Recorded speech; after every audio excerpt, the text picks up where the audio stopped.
तो बच्चों कैसे हैं आप सब। बहुत बहुत स्वागत है आपका आज की इस वीडियो में। आज का ये वीडियो बहुत ज़्यादा खास होने वाला है क्लास 12th के बच्चों के लिए। आज की इस वीडियो में हम लोग देखने वाले हैं बच्चों क्लास 12th का जो आपका फिजिकल एजुकेशन का सब्जेक्ट है, जिसको हिंदी में आप शारीरिक शिक्षा बोलते हैं बच्चों। तो इसका बच्चों इस सब्जेक्ट का एक इम्पॉर्टेंट हम लोग पेपर देखने वाले हैं बच्चों, ये कह सकते हैं आप, या फिर इसको आप सैंपल पेपर के रूप में भी देख सकते हैं, या फिर इसको आप प्रैक्टिस पेपर के रूप में भी देख सकते हैं। ठीक है, आपको तो पता ही होगा हम लोग एक सीरीज चला रहे हैं जिसके अंदर हम लोग आपका जो टर्म 2 का एग्जाम होने वाला है कल, उसके लिए हम लोग आपको प्रैक्टिस पेपर प्रोवाइड करवा रहे हैं, जो कि बहुत ज़्यादा इंपॉर्टेंट है। जो कल आपका पेपर होने वाला है ना, कल आपको पता है कल कितनी तारीख है? कल है आपका 2 जून। ठीक है, क्या है? कल 2 जून है आपका 2022, ये आपका डेट है। और इस डेट पे जो आपका पेपर होने वाला है फिजिकल एजुकेशन का क्लास 12 का टर्म 2 का, ये बहुत ज़्यादा इंपॉर्टेंट उसी से संबंधित पेपर होने वाला है। इस पेपर को जरूर देख करके जाइएगा बच्चों, बहुत ज़्यादा मदद करेगा कल के पेपर में। आपको मैं थोड़ा सा रेफरेंस देना चाहूँगा। मैंने जो प्रीवियसली वीडियोस डाली है चैनल पे, जैसे कि जियोग्राफी का ले लीजिए। ठीक है, तो जियोग्राफी का मैंने टोटल आपको करवाया था पेपर्स 15 पेपर के आसपास। तो उसमें से अगर मैं बात करूं तो 99% जो क्वेश्चंस आए थे जियोग्राफी के पेपर में, वो हमारे द्वारा ही दिए गए जितने पेपर्स थे ना, जियोग्राफी के हमने पेपर्स दिए थे, उन्हीं में से क्वेश्चंस आए थे आपके जियोग्राफी के पेपर में। चाहे आप पॉलिटिकल साइंस की बात कर लीजिए या होम साइंस, इकोनॉमिक्स की बात कर लीजिए। ठीक है, इकोनॉमिक्स का तो मैंने रफली तीन के आसपास सैंपल पेपर करवाया था आपका, और उसी में से पूरा पेपर आ गया। कई बच्चे बोलते थे कि सर बहुत सारे क्वेश्चन आए थे उसमें से। ठीक है, तो सोचिए ये हमारा सैंपल पेपर नंबर 5 होने वाला है। इससे पहले मैंने आपको 4 सैंपल पेपर, जी हाँ बच्चों, 4 सैंपल पेपर ऑलरेडी करवा रखा है।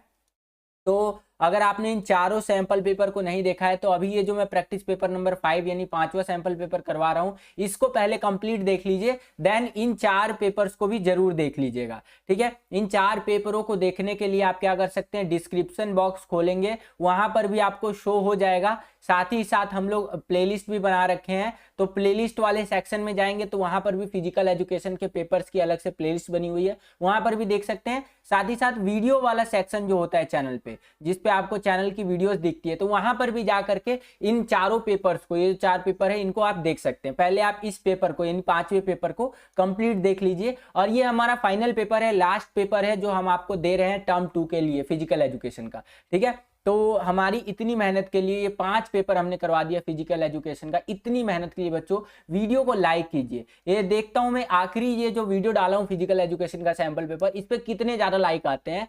ठीक है, जितना ज्यादा आप लाइक करेंगे उतना ज्यादा हमारा मोटिवेशन बढ़ता है और वीडियोस को बनाने के लिए। तो लाइक जरूर कीजिए, लाइक का रिकॉर्ड टूट जाना चाहिए बिल्कुल, मैं ये मान के चल रहा हूँ। जितना ज्यादा आप लाइक करते रहिएगा वीडियो पे, भाई मोटिवेशनल लेवल जो है ना, एकदम कह सकते हैं संदीप माहेश्वरी सर के 100 वीडियो देख लीजिए, जितना मोटिवेशन आता है ना, उतना आपका एक लाइक से हमारा मोटिवेशनल लेवल बढ़ जाता है। तो भाई मोटिवेशन के लिए लाइक कीजिए, ताकि इसी तरह की हम लोग आपके लिए वीडियोस लाते रहे। और आपको पता है कि आपका 10 तारीख को हिस्ट्री का पेपर है, तो उसके लिए भी सीरीज बहुत जल्दी शुरू होगी। कल पेपर है आपका, तो कल से ही सीरीज मान लीजिए हमारी शुरू हो जाएगी। और हिस्ट्री में तो भाई क्या ही बताए। तो चलिए मुद्दे पे आते हैं, टॉपिक पे आते हैं, फाइनली अपना पेपर शुरू करते हैं। तो देखिए, हिंदी में इसको शारीरिक शिक्षा बोलते हैं, इंग्लिश में बोलते हैं फिजिकल एजुकेशन, और इसका जो सब्जेक्ट कोड होता है 048 होता है बच्चों। ठीक है, इसका जो पेपर होगा आपका, ये 2 घंटे का पेपर होगा, और जो आपका पेपर आएगा ये 35 नंबर का पेपर आएगा बच्चों। अगर मैं आपसे बात करूं बोर्ड का जो पेपर आएगा वो कैसा आएगा, तो यहाँ पर आप देख सकते हैं कुछ इस तरह से आपका बोर्ड का पेपर आएगा बच्चों। ये आप अपनी स्क्रीन पर देख पा रहे होंगे। ठीक है, यहाँ पर आपका देख सकते हैं सीरीज लिखा हुआ रहेगा जो पेपर आएगा आपका। ये आपका सेट 1 है बच्चों। जो आपको बोर्ड एग्जाम में जो क्वेश्चन पेपर मिलेगा वो सेट 1 से लेकर के सेट 4 तक, यानी कि 4 सेट में से कोई सा भी सेट आपको मिल सकता है। ये चारों ही सेट हमने कंप्लीट करवा रखा है, सेट 1, सेट 2, सेट 3 और सेट 4। ठीक है, तो चारों सेट हमने कंप्लीट करवा दिया। वापस से हम लोग एक नई सीरीज के साथ, यानी कि देखो बदलेगा तो सिर्फ सीरीज बदलेगा, वो जो हम लोग अभी सीरीज करा रहे थे वो अलग सीरीज थी। ये हम लोग एक नई सीरीज के साथ सेट 1 लेकर के आए हैं, फाइनल पेपर जो आपका कल पेपर आने वाला है उसके लिए। ठीक है, तो ये जो पेपर मैं आपको करवा रहा हूँ सेट 1 करवा रहा हूँ। इससे पहले मैंने 4 सेट आपके ऑलरेडी करवा रखे हैं। उसके बाद अगर आपको ध्यान देना है तो ये चीज देना है कि आपका जो पेपर आता है क्वेश्चन पेपर, उसका कोड जो है ना, वो अलग होता है, पेपर का एक यूनिक कोड होता है और नीचे कुछ बेसिक बातें लिखी हुई रहती हैं, जैसे फिजिकल के पेपर में 18 क्वेश्चंस वगैरह आपसे पूछे जाएंगे, इस तरह से बातें लिखी हुई हैं। आगे चलते हैं, हम लोग आ गए हैं बच्चों सामान्य निर्देश। बिल्कुल शॉर्ट में मैं आपका सामान्य निर्देश कवर करवा देता हूँ, ठीक है, ध्यान से समझ जाइए। इंग्लिश में इसको जनरल इंस्ट्रक्शंस बोलते हैं। इसमें यही बताया गया है बच्चों कि जो आपका पूरा का पूरा फिजिकल एजुकेशन का पेपर है ये 3 सेक्शंस के अंदर बटा हुआ है, अर्थात सेक्शन ए, सेक्शन बी और सेक्शन सी। ये टोटल 3 सेक्शन के अंदर आपका पेपर बटा हुआ है, ठीक है। सेक्शन ए के अंदर बच्चों आपसे टोटल 9 क्वेश्चंस पूछे गए हैं, जिनमें से 7 प्रश्नों को यानी 7 क्वेश्चंस को आपको अटेम्प्ट करना है। 2 नंबर वाले क्वेश्चंस पूछे जाएंगे सेक्शन ए के अंदर आपसे। और बात करूं तो इन क्वेश्चंस का आंसर आपको जो देना है वो 30 से 50 शब्दों के अंदर, यानी 30 to 50 वर्ड्स के अंदर, ठीक है। अगर हम बात करें सेक्शन बी की, तो सेक्शन बी में टोटल आपसे 5 क्वेश्चंस पूछे जाएंगे और इनमें से आपको करना कितना है, 3 क्वेश्चंस आपको टोटल करना है। और ये जो होंगे हमारे, ये 3-3 नंबर वाले क्वेश्चंस होंगे। सेक्शन बी के अंदर आपसे कितने नंबर वाले, 3 मार्क्स वाले क्वेश्चंस, यानी 3-3 नंबर वाले जो क्वेश्चंस होते हैं ये पूछे जाएंगे बच्चों। और ये जो 3 नंबर वाले क्वेश्चंस है, इनका जो आंसर आपको लिखना है ये 80 से 100 शब्दों में, 80 to 100 वर्ड के अंदर आपको इसका आंसर लिखना है 3 नंबर वाले क्वेश्चंस का। उसके बाद अगर मैं बात करूं सेक्शन सी की, तो सेक्शन सी में टोटल आपसे 4 क्वेश्चंस पूछा जाएगा, जिनमें से 3 क्वेश्चंस को, 3 प्रश्नों को आपको हल करना है, ठीक है। और ये जो सेक्शन सी में आपसे क्वेश्चंस पूछे गए हैं बच्चों, या पूछे जाएंगे आप कह सकते हैं, ये आपसे 4-4 नंबर वाले क्वेश्चंस पूछे जाएंगे, ठीक है। और जो इनका आंसर लिखना है बच्चों आपको, वो 100 to 150 यानी कि 100 से 150 शब्दों में आपको अपना आंसर लिखना है बच्चों। ये आपकी वर्ड लिमिट रहेगी। तो ये रहा आपका सामान्य निर्देश, हिंदी में और इंग्लिश में भी बताने का प्रयास किया मैंने आपको, ठीक है। अगर आपको इसी चीज को, जिसको इंग्लिश में आप सामान्य निर्देश बोलते हैं, यहाँ पर आप देख सकते हैं, इंग्लिश मीडियम में पढ़ना है तो वो भी आप पढ़ सकते हैं बच्चों। ये सारी चीजें इंग्लिश में भी यहाँ पर दी हुई हैं, आप यहाँ पर देख ही सकते हैं बच्चों। यहाँ पर 2 चीजों पे आपका ध्यान और आकर्षित करना चाहूंगा। सबसे पहली नंबर बात कि जब मैंने अपने टाइम पे बोर्ड एग्जाम दिया था, तो उस 2019 की बात है ये, मेरे पास फिजिकल एजुकेशन का सब्जेक्ट नहीं था, मेरे पास था बच्चों टूरिज्म था, प्लस में आपका जियोग्राफी था। ये 2 सब्जेक्ट था मेरे पास, ठीक है। लेकिन फिर भी मैं आपके लिए पेपर करवा रहा हूं, तो आज तक का जो मेरा टीचिंग का एक्सपीरियंस है उसके आधार पे मैं आपको पेपर करवाऊंगा और अपनी तरफ से 100% दूंगा, जितना भी मुझे आता होगा आपको करवाने में। पेपर जो भी करवाऊंगा अपनी तरफ से 100% दूंगा आपको। दूसरी बात जो आपको ध्यान देना है कि इस पेपर को, या ये जो वीडियो आप कह सकते हैं, इसको हिंदी मीडियम वाले बच्चे भी देख सकते हैं, प्लस में इंग्लिश मीडियम वाले बच्चे जो है वो भी देख सकते हैं, क्योंकि मैंने आपको जो क्वेश्चंस दिए हैं इसके अंदर वो हिंदी मीडियम में भी दिए हैं, इंग्लिश मीडियम में भी दिए हैं, तो दोनों ही मीडियम के बच्चे देख सकते हैं। हिंदी में बेसिकली मैं आपको समझा दूंगा और इंग्लिश मीडियम में उसका ट्रांसलेशन वगैरह दिखा दूंगा कि किस तरह से इंग्लिश मीडियम वाले बच्चों को भी अपना आंसर लिखना है और किस तरह से क्वेश्चन आपसे पूछा जाएगा बच्चों, ठीक है। तो आई होप कि इतना आपको समझ में आया होगा। चलिए हम अपने पेपर की ओर चलते हैं बच्चों। हम लोग आ गए हैं बच्चों सेक्शन ए के अंदर, यहाँ पर आप देख सकते हैं, जिसको हिंदी में आप खंड अ भी बोलते हैं। इसके अंदर आपसे 2 मार्क्स वाले क्वेश्चंस, मैंने आपसे बताया था ना, मतलब शुरू में जनरल इंस्ट्रक्शंस में, कि 2 मार्क्स वाले क्वेश्चंस यानी कि 2 नंबर वाले क्वेश्चंस आपसे पूछे जाएंगे, जिनका आपको जो है सो कि कम शब्दों में। पहला क्वेश्चन देखिए बच्चों क्या पूछ रहा है हमसे यहाँ पर, कि अंतर्मुखी व बहिर्मुखी के बीच उनकी विशेषताओं के आधार पर अंतर स्पष्ट करना है आपको। तो देखिए अंतर्मुखी और बहिर्मुखी के अंदर अगर हम बात करें, तो अंतर्मुखी जो होगा उसके अंदर कमजोर आत्मविश्वास होगा, उदासीनता होगी, ठीक है, शांत होगा वो व्यक्ति, निराशावादी होगा, कम सामाजिक होगा।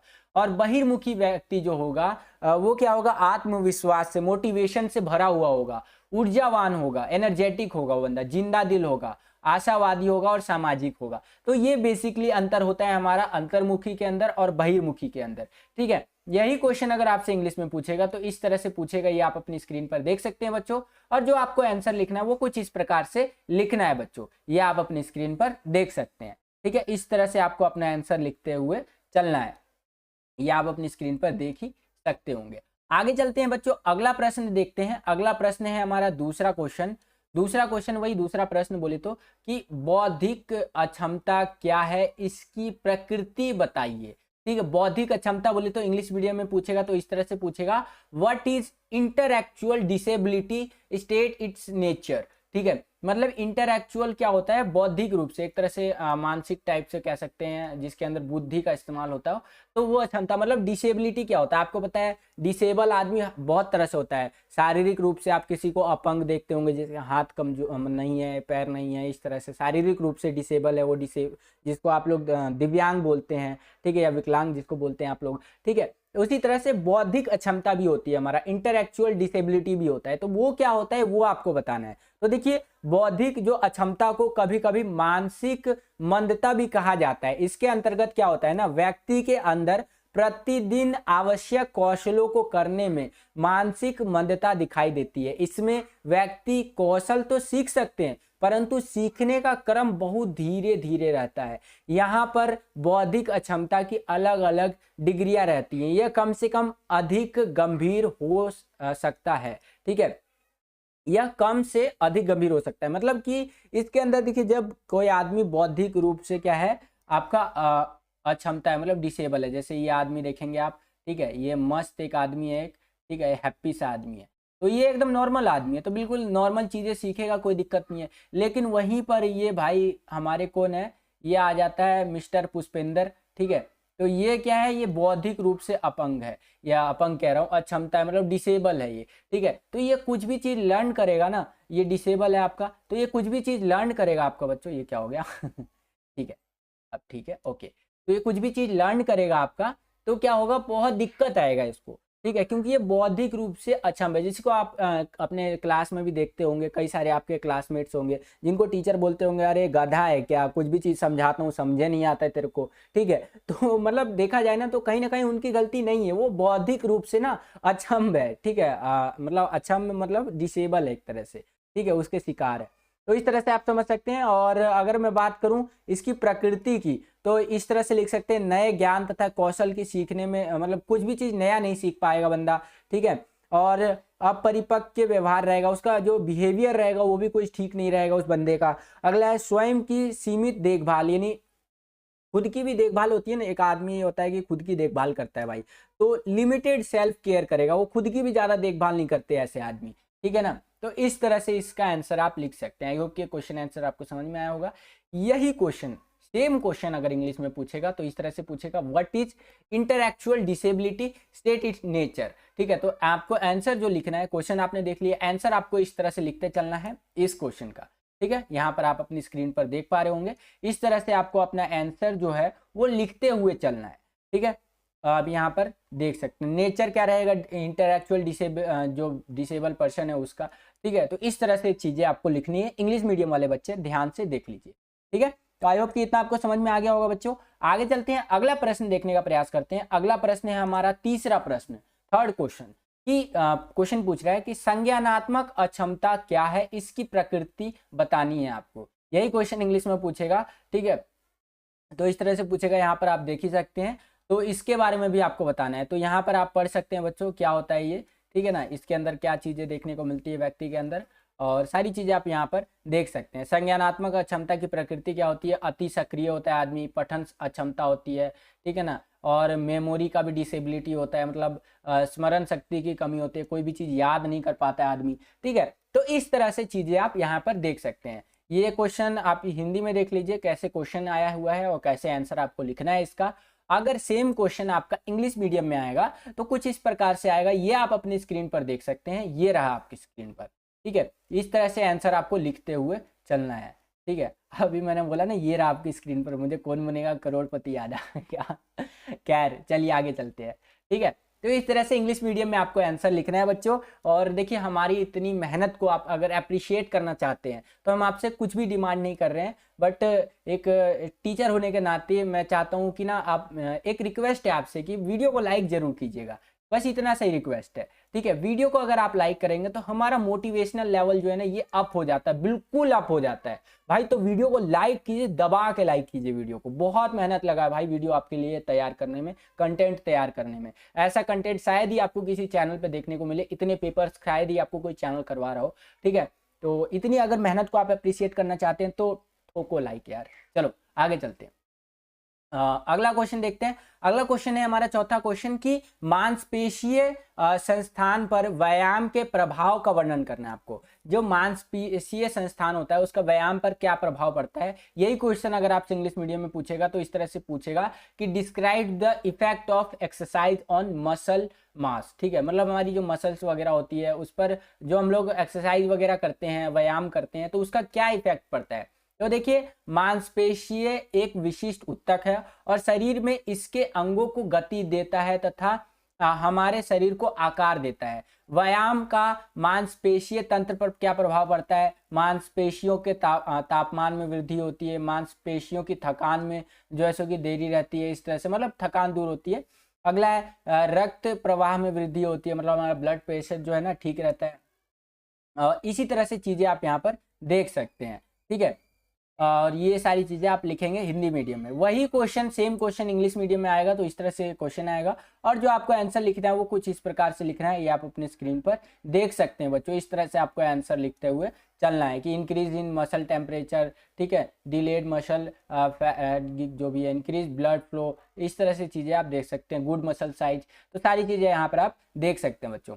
आगे चलते हैं, अगला प्रश्न देखते हैं बच्चों। अगला प्रश्न है हमारा पांचवा प्रश्न कि नियमित व्यायाम करने से मांसपेशियों पर पड़ने वाले प्रभावों की सूची बनाइए, वह किन्हीं दो को विस्तार से बताना है। तो देखिए, नियमित व्यायाम करने से क्या क्या चीजें देखने को मिलती है, मांसपेशियों का आकार बढ़ता है, कंकाल पेशी अतिवृद्धि देखने को मिलती है, ठीक है, वृद्धि देखने को मिलती है, तो इस तरह चीजें होती है। और आपको और भी अच्छे तरीके से बताना है इसको 2 नंबर के लायक में।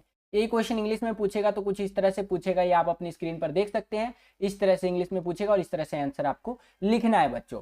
ठीक है, नीचे चलते हैं, अगला क्वेश्चन देखने का प्रयास करते हैं। अगला क्वेश्चन है हमारा छठा क्वेश्चन कि खेल चोटों के कारण क्या मतलब कारण क्या है वो वर्णन करना है। मतलब खेल के दौरान जो चोटें लगती हैं तो उसका क्या कारण होता है। ठीक है, खेल के चोटों के कारण जो होते हैं ना उनका वर्णन करना है। एक बंदा या एक बच्चा खेल रहा है तो उसको चोट लग गई, तो क्या कारण है कि उसको चोट लगता है, तो उसका वर्णन करना है आपको। ठीक है, तो वही चीज है आपका। पहला होता है आंतरिक कारण। देखिए, आंतरिक रूप से चोट लगता है जिसमें कि शारीरिक फिटनेस का स्तर देखा जाता है, शारीरिक सीमा देखी जाती है, हतोत्साहित देखा जाता है और मानसिक स्थिति देखी जाती है कि ये उसका इंटरनल प्रॉब्लम है। ठीक है ना। और अगर हम बात करें बाहरी कारक का, यानी कि आउटसाइड के प्रॉब्लम्स की, तो देखेंगे तापमान देखा जाता है, सतह उपकरण देखा जाता है, प्रशिक्षण विधि देखा जाता है और प्रतिद्वंदी देखा जाता है। यानी कि बाहरी रूप से एक तो बॉडी के अंदर ही देखा जाएगा प्रॉब्लम्स को, और एक है बाहर देखा जाएगा, यानी कि बाहर जब वो खेल रहा है तो क्या प्रॉब्लम्स आई, उसको कैसे चोट लगा।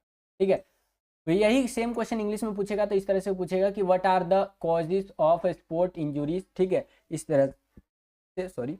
ठीक है, और जो आपको आंसर लिखना है वो इस तरह से लिखना है कि इंटरनल रीजंस है, इस तरह से यहाँ पर आप देख सकते हैं। ठीक है, इंटरनल रीजंस ये है आपके, और एक्सटर्नल जो हमारे कॉजेज है वो यहाँ पर आप देख सकते हैं बच्चों।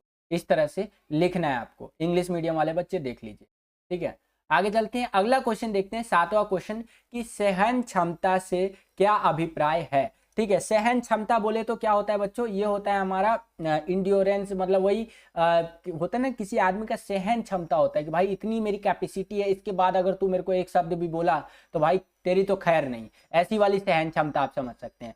तो वह क्या होता है, तो देखिए, यह वह योग्यता होती है ना जो किसी कार्य को लंबे समय तक निरंतर करने में अथवा थकावट की स्थिति में कार्य करने में मदद करती है।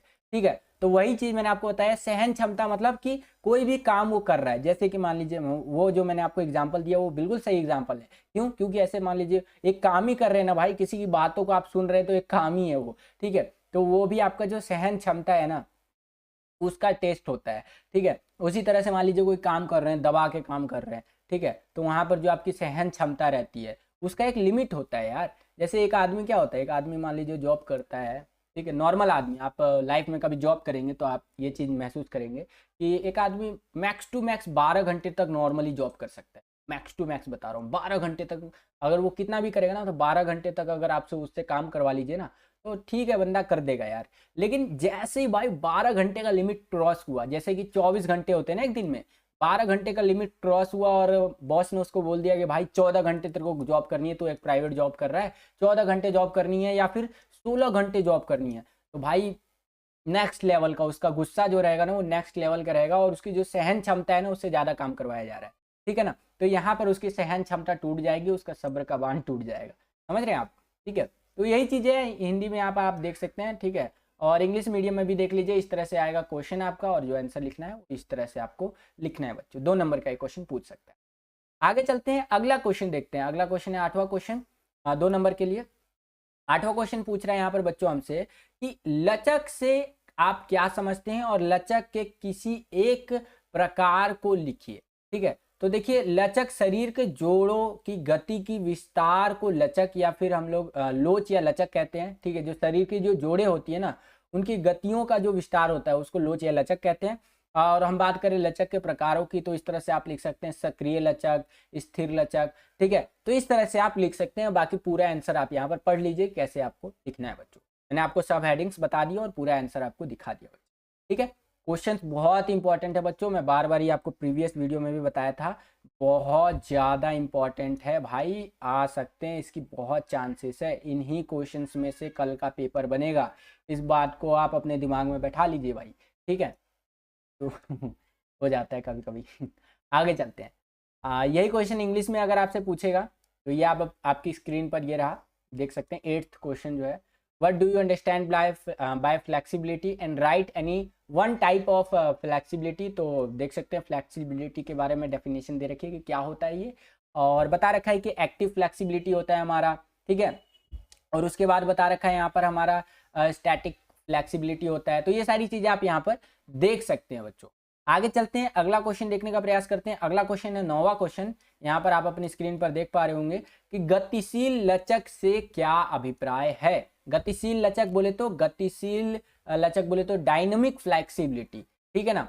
इस प्रकार की लचक की आवश्यकता चलते या दौड़ते समय होती है। गतिशील लचक को खिंचाव वाले व्यायामों द्वारा बढ़ाया भी जा सकता है, ठीक है ना। मतलब ये बॉडी के अंदर फ्लेक्सिबिलिटी होती है, आपको पता होगा, ठीक है। तो इस टाइप का जो फ्लेक्सिबिलिटी होता है ना, हमारा लचक होता है, ये बॉडी को जब नीड होती है ना, जब बंदे को भागना होता है, तो भागता है, जब दौड़ता है ना बंदा, तो उस टाइम पे क्या होता है ना, पूरा बॉडी उसका मूवमेंट कर रहा होता है, ठीक है। तो ये फ्लेक्सिबिलिटी उस टाइम पे काम में आता है। तो इस तरह से आप इसको समझ सकते हैं। यही क्वेश्चन, सेम क्वेश्चन इंग्लिश में इस तरह से पूछेगा कि आप डायनामिक फ्लेक्सिबिलिटी से क्या समझते हैं। तो इस तरह से आपको आंसर लिखना है बच्चों डायनामिक फ्लेक्सिबिलिटी के बारे में। तो ये हमारा सेक्शन ए कंप्लीट होता है बच्चों। आई होप कि जितने भी सेक्शन ए में मैंने आपको क्वेश्चंस करवाए सारे समझ में आए होंगे। तो अब हम लोग आ गए हैं बच्चों सेक्शन बी के अंदर। यहाँ पर आप देख सकते हैं, जिसको हिंदी में आप खंड ब भी बोलते हैं। इसके अंदर बेसिकली बच्चों हमसे 3-3 नंबर वाले क्वेश्चंस पूछे जाएंगे, 3 मार्क्स वाले क्वेश्चन जिनको आप कह सकते हैं, ठीक है। तो चलिए समझते हैं बच्चों 3-3 नंबर वाले क्वेश्चंस कैसे पूछता है आपसे और किस प्रकार से आंसर आपको देना है। तो यहाँ पर आप देख पा रहे होंगे बच्चों, सेक्शन बी का पहला क्वेश्चन है आपकी स्क्रीन पर। 10वां क्वेश्चन जो पूछ रहा है कि जोड़ों की चोटों और हड्डी जो होता है ना, उसकी चोटों में अंतर स्पष्ट करना है।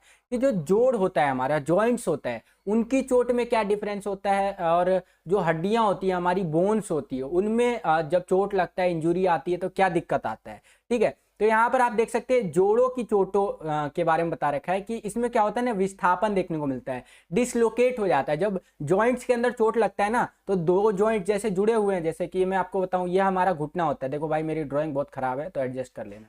जैसे ये हमारे पैर का घुटना होता है, ठीक है। तो मान लीजिए सडनली इस पे क्या हुआ ना, चोट लगा, हम लोग गिर गए, सीढ़ी से गिर गए या फिर जीने से गिर गए या फिर जो भी है पेड़ से गिर गए, तो जॉइंट पे अगर चोट लगा तो क्या हो जाएगा, डिसलोकेट हो जाएगा। ऐसे ये नॉर्मल है, सीधा है हमारा घुटना, ठीक है, जिसमें 2 जॉइंट है। अब जैसे ही चोट लगेगा तो ये डिसलोकेट हो जाएगा, ये इधर आ जाएगा, ये इधर आ जाएगा। तो यहाँ पर लोकेशन में बदलाव देखने को मिलेगा, ठीक है। तो ये होता है हमारा जोड़ों की चोट, ठीक है। तो उसी के बारे में बता रखा है कि जोड़ों की चोट हड्डी का अपने मूल्य स्थान से विस्थापन, उदाहरण के लिए कंधे का विस्थापन देखने को मिलेगा आपको, कूल्हे का विस्थापन, कलाई का विस्थापन, ठीक है ना, और निचले जबड़े का विस्थापन आदि देखने को मिलेगा। वही है ना, जैसे किसी को एक गुच्च मार दिया किसी को जबड़े पे, तो उसका जबड़ा हिल जाता है। तो उसी तरह से आप समझ सकते हैं भाई, उसका जो जॉइंट होता है ना, वो हिल जाता है बेसिकली, ठीक है। तो इस तरह से समझ सकते हैं। अब ये समझिए कि जो हड्डी की चोट होती है ना हमारी, उसके अंदर क्या क्या चीजें देखने को मिलती है। तो जो हमारी हड्डियों की चोटें होती है, उसमें आपका तनाव,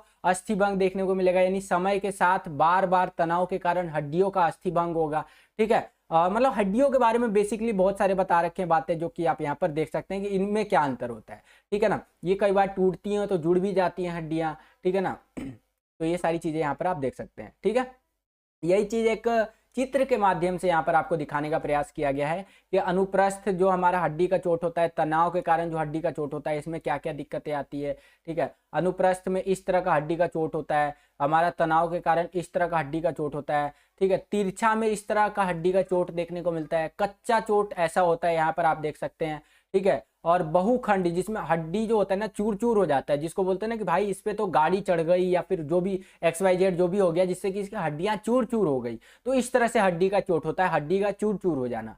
ठीक है ना, हमारा पंचडी जो हड्डी का चोट होता है, इस तरह से आप देख सकते हैं, इस तरह से होता है। ठीक है, तो ये कुछ एग्जाम्पल्स है जो कि आपको दिखा रखा है कि इस तरह से हड्डी का चोट आपका बेसिकली होता है बच्चों। ठीक है, इस एग्जाम्पल्स की मदद से आपको समझाने का प्रयास किया गया है, ये भी काफी इंपॉर्टेंट है, पेपर में कई बार पूछा जाता है बच्चों, इस चीज का खास ध्यान रखिएगा। ठीक है, आगे चलते हैं। सेम क्वेश्चन अगर इंग्लिश मीडियम में आएगा आपका तो कुछ इस प्रकार से क्वेश्चन पूछेगा, यहाँ पर आप अपनी स्क्रीन पर देख पा रहे होंगे। जो आपको आंसर लिखना है जॉइंट इंजुरीज के बारे में, यहाँ पर आप देख सकते हैं जॉइंट इंजुरीज क्या होती है, जिसमें डिस्प्लेसमेंट आपको देखने को मिलता है या डिसलोकेशन, जो भी चीज आप कह लीजिए वो देखने को मिलता है। शोल्डर्स वगैरह के अंदर हमारा डिसलोकेशन देखने को मिलता है, लोअर जो के अंदर डिसलोकेशन, ETC XYZ जो भी आप समझ सकते हैं। ठीक है, तो इंग्लिश मीडियम वाले बच्चों को आंसर जो लिखना है वो कुछ इस प्रकार से लिखना है बच्चों। और जो बोन्स के अंदर इंजुरीज होती है हमारी, वो इस तरह से होती है, यहाँ पर आप देख सकते हैं स्ट्रेस फ्रैक्चर होता है। ठीक है, क्रूड फ्रैक्चर जो भी होता है, मल्टीपल फ्रैक्चर्स होते हैं, इस तरह से चीजें होती हैं। यहाँ पर फ्रैक्चर आप इसको समझ सकते हैं जो बोन्स के अंदर आपको देखने को मिलती है। सेम वही चित्र मैं लाऊं, अगर इंग्लिश मीडियम के लिए तो नहीं आया लेकिन हिंदी में ही आया चित्र। ठीक है, लेकिन आप इससे एक आइडिया ले सकते हैं, ठीक है, कि कैसा आपका फ्रैक्चर होता है बच्चों। ठीक है, तो आई होप कि इतना आपको समझ में आया होगा बच्चों। आगे चलते हैं, अगला क्वेश्चन देखने का प्रयास करते हैं। अगला क्वेश्चन है हमारा 11वां क्वेश्चन, काफी इजी क्वेश्चन है भैया, कि प्रेरणा से क्या अभिप्राय है, मोटिवेशन क्या होता है। बहुत सिंपल सी चीज है, संदीप माहेश्वरी सर की वीडियोस देख के जो आपको मोटिवेशन मिलती है ना, वही वाली मोटिवेशन की बात कर रहा है। ठीक है, तो वही चीज है। देखिए प्रेरणा क्या है ना, प्रेरणा शब्द लेटिन शब्द मूवेयर से लिया गया है। ठीक है ना, जिसका अर्थ होता है चलना, अर्थात प्रेरण। ठीक है, वह स्थिति जिसमें व्यक्ति अंदरूनी शक्ति, मतलब व्यक्ति को क्या होता है ना, अंदरूनी शक्तियां मिलती है तथा बाहरी शक्तियों से परित होकर लक्ष्य की ओर अग्रसर रहता है।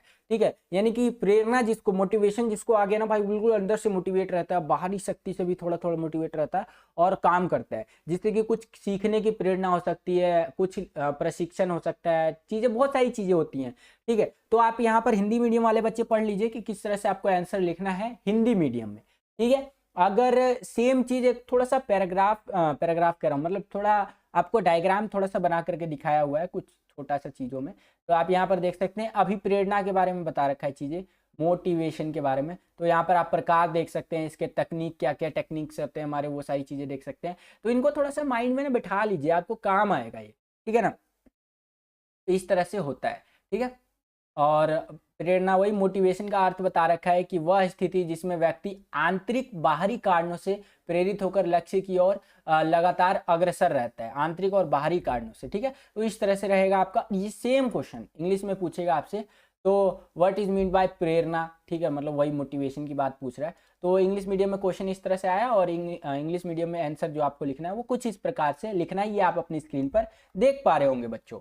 ठीक है, आगे चलते हैं, अगला क्वेश्चन देखने का प्रयास करते हैं। अगला क्वेश्चन है 12वां क्वेश्चन, कि कोमल उत्तकों की चोटें क्या है, खेलों में इनसे बचाव कैसे कर सकते हैं। ठीक है, तो कोमल उत्तकों की चोटें त्वचा, मांसपेशियां, स्नायु बंध एवं उत्तकों में लगने वाली चोटों को कोमल उत्तक के चोटें कहा जाता है, मतलब ये इंजुरीज कहा जाता है। और इनसे बचाव के लिए आपको अच्छा प्रशिक्षण होना चाहिए, आपको उस अकॉर्डिंग खेलना चाहिए, थकान वगैरह होने पे आपको खेलना नहीं चाहिए। ठीक है ना, मैदान वगैरह में समतल हो। ठीक है, तो ये सारी चीजें आप हिंदी मीडियम में देख सकते हैं। ठीक है, कि खेलों में हम लोग कैसे चोटों से बच सकते हैं, कोमल उत्तकों चोटों की बात कर रहा है। ठीक है, तो इस तरह से रहा आपका ये क्वेश्चन का आंसर। आगे चले, अगर सेम क्वेश्चन इंग्लिश मीडियम में पूछेगा तो इंग्लिश मीडियम में इस तरह से पूछेगा कि what are soft tissues injuries, how can I avoid them in sports. यानी कि सॉफ्ट इंजुरीज जो टिश्यू होते हैं आपके, वो क्या होते हैं और कैसे आप इनको अवॉइड कर सकते हैं खेलों में। ठीक है, तो आंसर आपको इंग्लिश मीडियम में कुछ इस तरह से लिखते हुए चलना है बच्चों, यहाँ पर आप देख सकते हैं। ठीक है, ये आप अपनी स्क्रीन पर देख पा रहे होंगे, कुछ इस तरह से आपको आंसर लिखना है इंग्लिश मीडियम वाले बच्चे, यहाँ पर आप देखते चलिए। ठीक है, तो आई होप कि ये क्वेश्चन भी आपको समझ में आ गया होगा बच्चों। और अब हम लोग आ गए हैं 13वें क्वेश्चन के ऊपर। 13वां क्वेश्चन है कि व्यक्तित्व से क्या अभिप्राय है, what is mean by personality, personality से आप क्या समझते हैं। तो देखिए व्यक्तित्व जो है ना लेटिन शब्द पर्सोना यानी कि ये जो आप देख सकते हैं इससे लिया गया है, जिसका अर्थ होता है ना प्रमुखोत्याय, ठीक है, अर्थात व्यक्तित्व का वह मुखौटा जिससे लगा कर व्यक्ति अपने वातावरण के संपर्क में आता है। किसी भी व्यक्ति के व्यक्तित्व में उसके शारीरिक गुण, मानसिक गुण, सामाजिक गुण, भावनात्मक गुण, रुचियां, व्यवहार, योग्यता आदि विशेषताएं शामिल होती है, जिसके साथ व्यक्ति अपने वातावरण के संपर्क में रहता है। मतलब कि कहने का मतलब यह है कि आप सिंपल से चीज ले लीजिए, आपके दोस्त का पर्सनैलिटी कैसा है, आपके मन में एक ही चाहिए आएगा, अरे बहुत गंदा पर्सनैलिटी है यार ठीक है। खैर, तो देखिए पर्सनैलिटी एक चीज होती है जिससे नहीं हम लोग लोगों को जज कर पाते हैं, और लोग भी अपने आप को ना पूरा जहाँ जिस भी वातावरण में, जिस भी समाज में वो रहते हैं वहां पर अपने आप को एक्सप्रेस कर पाते हैं कि मेरी पर्सनैलिटी ऐसे है। किसी को आप देखते होंगे बॉडी बिल्डर है, तो लोग उसको जज करते हैं, अरे उसकी पर्सनैलिटी तो बहुत अच्छी है, वो बंदा बॉडी बिल्डर है, लेकिन उसका स्वभाव अच्छा नहीं है, नेचर अच्छा नहीं है, वो लोगों से बात करता है तो मतलब गंदे शब्दों में बात करता है, ठीक है। तो लोग कहेंगे कि यार इसकी पर्सनैलिटी तो अच्छी है शारीरिक रूप से, यहाँ पर आप देख सकते हैं शारीरिक गुण तो अच्छा है, लेकिन जो इसका कह सकते हैं व्यवहार है ना, व्यवहार खराब है। तो पर्सनैलिटी का मतलब, व्यक्तित्व का मतलब ऐसी चीज होती है जिसके द्वारा हम किसी आदमी के शारीरिक गुण, मानसिक गुण, समाज में कैसा बंदा है उसके गुण, उसकी क्या इंटरेस्ट है, कैसा उसका नेचर है, क्या उसकी योग्यता है, सभी चीजों को जज कर पाते हैं। तो इस चीज को व्यक्तित्व यानी कि पर्सनैलिटी कहा जाता है, ठीक है। तो आई होप कि आपको ये क्वेश्चन समझ में आया होगा। हिंदी मीडियम में सेम क्वेश्चन, डिट्टो यही क्वेश्चन अगर आपसे इंग्लिश मीडियम में पूछेगा तो इसी तरह से पूछेगा कि what is mean by personality, और जो आपको आंसर लिखना है वो कुछ इस प्रकार से लिखना है बच्चों, ये आप अपनी स्क्रीन पर देख सकते हैं, ठीक है। इस तरह से आपको आंसर लिखना है।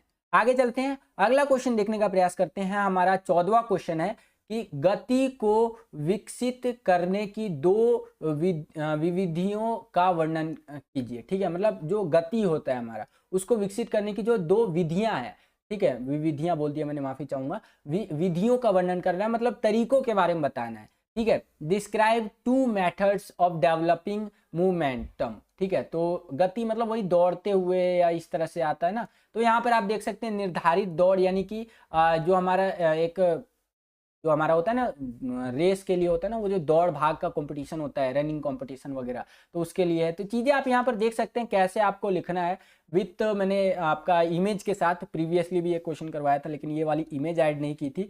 अभी जो मैं करवा रहा हूँ ये इमेज भी मैंने आपका ऐड कर दिया, तो काफी ज्यादा इंपॉर्टेंट हो जाता है, ये वाला भी क्वेश्चन पूछ सकता है आपसे क्वेश्चन, ठीक है। तो यहाँ पर आप देख ही सकते हैं इस तरह से आपका क्वेश्चन आएगा, और जो आंसर लिखना है वो कुछ इस प्रकार से लिखना है। चित्र मत बनाना भाई, चित्र मैं दिखाने मतलब आपको समझाने के लिए लाया हूँ, चित्र आपसे बनेगा भी नहीं, ठीक है, ठीक है 2 बार ही बोल दिया, ठीक है चलिए कोई बात नहीं, ठीक है।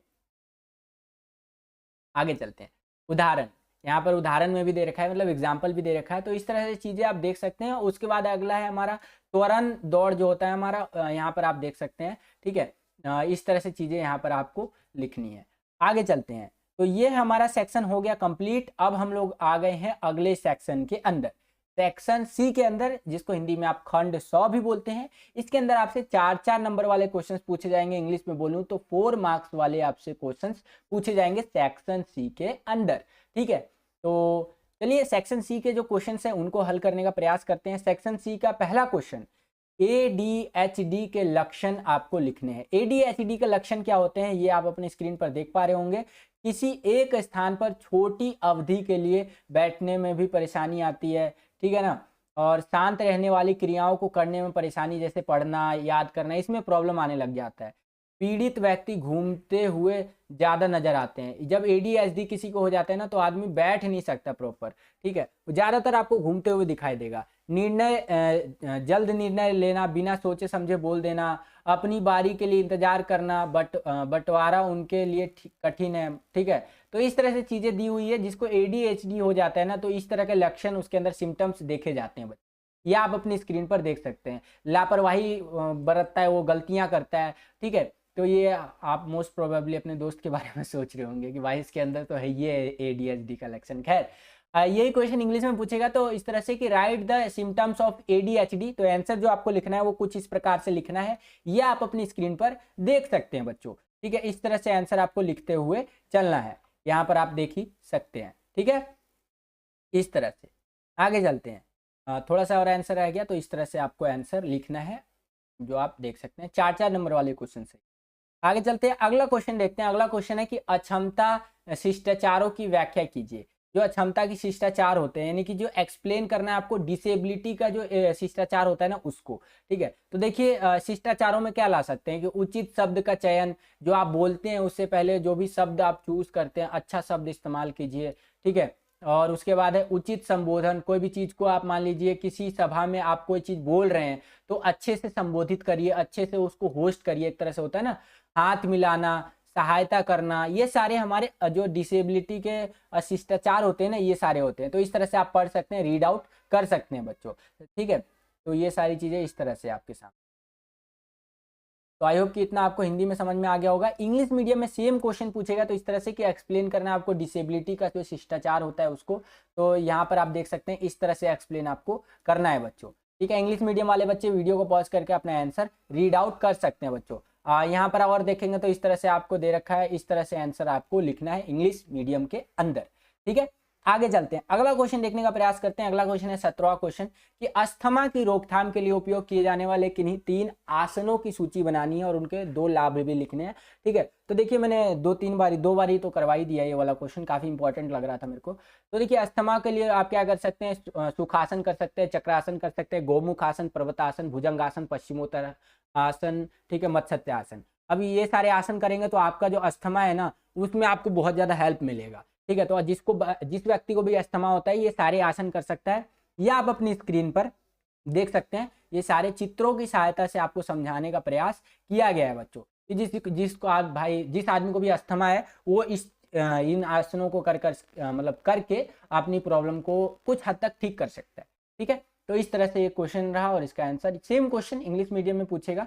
तो इस तरह से पूछेगा कि कौन से ऐसे हमारे आसन होते हैं जिनसे बेनिफिट होता है अस्थमा के अंदर, तो वो आपको लिखना है। तो इस तरह से आप यहाँ पर देख सकते हैं इंग्लिश मीडियम वाले बच्चे, और सेम चीज इंग्लिश मीडियम में भी आएगा। इसी तरह से चित्र ये समझाने के लिए यहाँ पर बताया गया है बच्चों।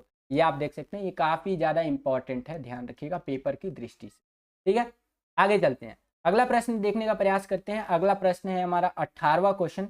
18वां क्वेश्चन है कि विशेष जरूरतों वाले बच्चों के लिए शारीरिक क्रियाओं का निर्धारण करने की रणनीतियों की व्याख्या करनी है। ठीक है, यानी कि यही क्वेश्चन इंग्लिश में आएगा। तो explain the strategies for determining physically function for children with special needs.